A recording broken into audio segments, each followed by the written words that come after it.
What's up, guys? This is Bumpkins. Today is Wednesday, January 20th. Wednesday means New Comic Book Day. New Comic Book Day means New Comic Book Haul Video Day. And hey, today is also New President Day. So it's been a really great day all around. As always, I went to Infinity Flux here in Chattanooga, Tennessee, and picked up a larger than normal stack of books, but it only looks this big because I spent some time in the dollar bins.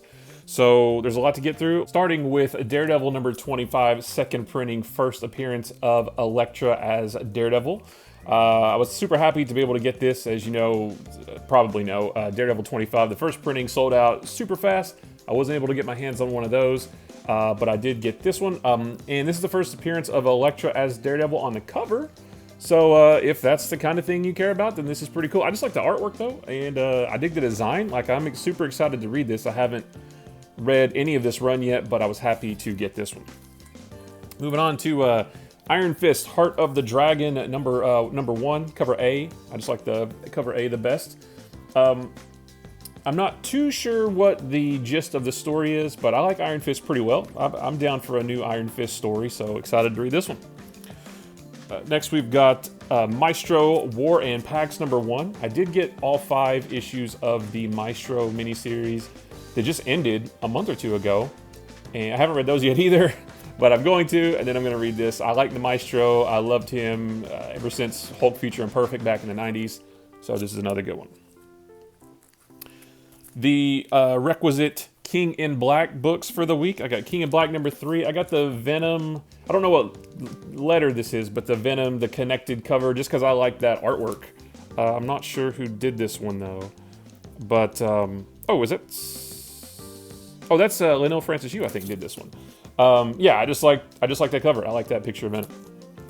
Again, still haven't read any of the King in Blacks, but I've got them for when I'm ready. King in Black, Black Cat number 2. I don't know if this is King in Black, Black Cat, or if this is just Black Cat number 2, King in Black tie-in. I'm not sure, but either way, got that one.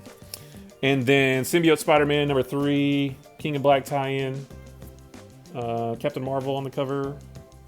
Yeah. So, like I said, don't know anything about anything that's going on, but I'm glad that I have those for when I'm ready to read those. Moving on to the DC stuff, Batman Catwoman number 2, the Jim Lee variant. I was hoping to also get the Clayman cover, the A cover, and I normally don't get 2 covers for the same book, but this one I was going to make an exception, but I couldn't find one. I think they maybe ran out of the Clayman covers, but they had a few of these, so that is perfectly fine with me. Jim Lee is awesome. And then the requisite Future State books. So we got all of them this week, all the B covers. Future State Catwoman, number 1. I'm really interested in reading this one.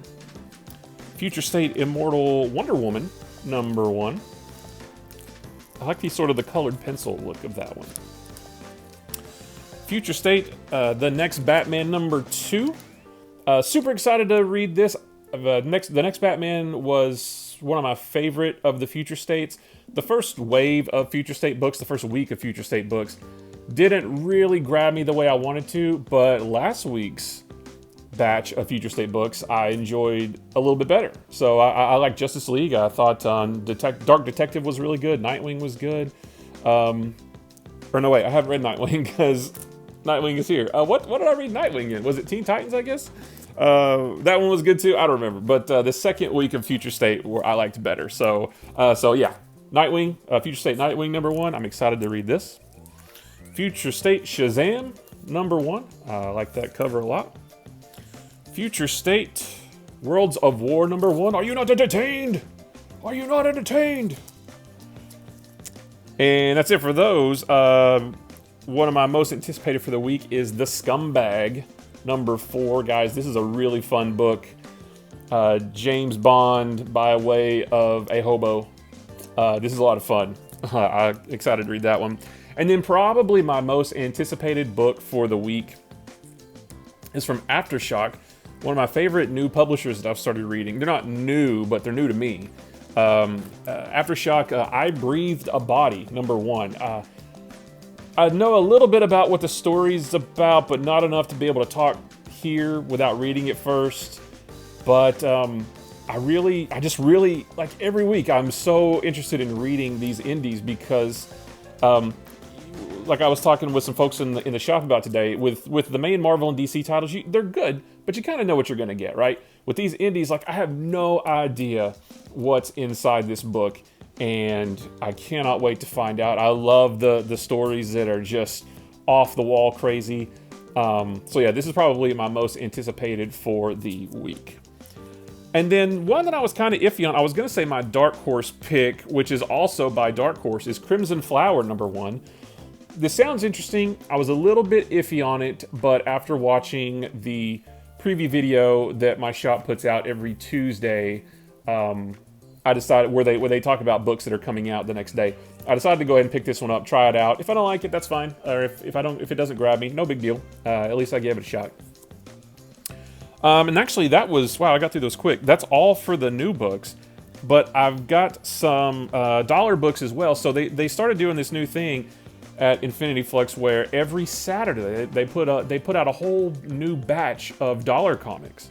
And this was the first time, I think they started doing that last Saturday, but this was the first time I'd been there since then. So I figured let's spend some time in the dollar bins just to see what's there. Not specs or anything. I don't really hunt specs. I don't look for the keys or whatever. I just like to find interesting books for a buck. So the first one I picked up is Elektra #1. This one I think is from 2017. Running with the Devil. So this sort of falls in line with the Charles Soule Daredevil run that I just finished reading. That is super fantastic. If you guys want some more awesome Daredevil and you've already read all of Zdarsky's run, check out the Charles Soule run if you haven't read it. This, I don't know if this ties in with it, but this runs parallel to it, I believe.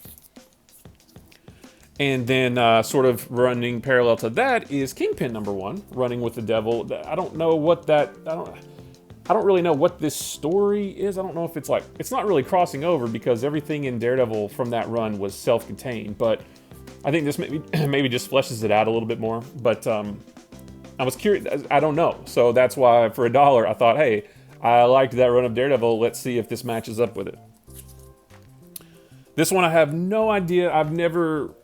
Well, I know who the character is, but I don't know anything about it. But I got it because it was an action figure variant. So this is Nighthawk #1. Nighthawk being a member of the Squadron Supreme. But I don't know what the book is. I don't even know when it came out. I'm guessing probably around 2015. But an action figure variant for $1. Yes, please. I got some True Believers. True Believer Phoenix presents Cyclops and Marvel Girl. I have no idea what this reprints, but I don't care because I love the True Believer books and I've got a bunch of them already and I wanted to get some more. So there's one. True Believers Enter the Phoenix. This is based on the cover. This is probably reprinting X-Men number, oh shoot, I don't remember, 130 something. I'm not sure. I should have looked in here before I recorded this. But yeah, another True Believers. Awesome run on the X-Men. So, and I've got this same story in the X-Men Uncanny X-Men Omnibus over there. But I like the True Believers. I just wanted to get as many as I could. So there's that one. True Believers. Hold on, let me read this. True Believers. This is like the True Believers Jack Kirby 100th anniversary special, I think is the proper title. This is reprinting one of the old Tales of Suspense Iron Man stories. You can tell it's not 39 because he was still in his like gray silver armor in 39, but probably a little bit after that because he's in the gold armor. I'm not sure what issue this is, but I know that I've read it for Comics Daily a few months ago, and those old stories aren't the best, but it's a True Believer for $1, and like I said, I just want to get all the True Believers that I can. Got some D's, or wait a minute. Nope, these are out of order. Sorry, these are out of the order that I like to have them in. Here we go. I got a mini-series that I've never heard of called Elektra, Root of Evil. I think this came out in '95. I don't know the writer, but I believe that's Scott McDaniel artwork. It says McDaniel, and it kind of looks like Scott McDaniel. I might be wrong. I don't think I am. No, I'm not. I can tell based on this. But I like Scott McDaniel's artwork. And I don't know anything about the mini-series, but they had all 4 issues. So I thought, heck yeah, for $1. So that was Elektra, Root of Evil, Book 1. Elektra Root of Evil number 2. Elektra Root of Evil number 3. And Elektra Root of Evil number 4. So again, no idea what this story is, but the whole thing was just sitting right there. So I thought, heck yeah, let's do it. Sort of a random pick, a Deathstroke the Terminator number 5 from, I want to say this is the late 80s, like post-Crisis, a little bit after Crisis. I have like issues 2, 3, 4, and 11. I don't know where I got those. I don't even know where they are, but they were in my comic collecting app, so I couldn't even remember having them. But they had number 5, so I thought, hey, let's fill that up. Who knows? Maybe I'll start building a run of Deathstroke. But you know, for $1, shoot, yeah, why not? And then the last one, purely because it speaks to my childhood, even though it's not that old. It's actually just a few years old from IDW. Is Mask number 1? I used to love Mask when I was a kid. I didn't have too many of the toys. I had a few, not very many. But I love the cartoon. I love the concept. This Brad Connor, what's his name? Brad Turner? Brad something on Condor, the green motorcycle. This guy right here was my favorite character, favorite vehicle. And so hopefully he's in this as well. I don't really know what the story is. I know this isn't still going on. Like it was either a limited series to begin with or it got canceled. I'm not sure. But I saw Mask, one of my favorite IPs from when I was a kid, for $1. I thought, heck yeah, we'll try it out. So guys, that was it. I actually got through that quite a bit faster than I thought I would. But another fun day. You know, the King in Blacks, the Future States, the dollar issues, the indies, super awesome. So guys, I appreciate you watching. If you like this video or any of the other videos on my channel, maybe consider subscribing. If you like this video, give it a thumbs up. If you didn't like this video, give it a sarcastic thumbs up. If nothing else, leave me a comment down below. Let me know what comics you picked up this week. Did you get all the Future States, all the King in Blacks? Did you find some cool indies? Did you go diving in the dollar bins? Just let me know what you got. I love comic books. I can talk to them. I can talk about them with a room full of people or just to a camera. So guys, I appreciate you watching and I will see you in the next one. Bye-bye.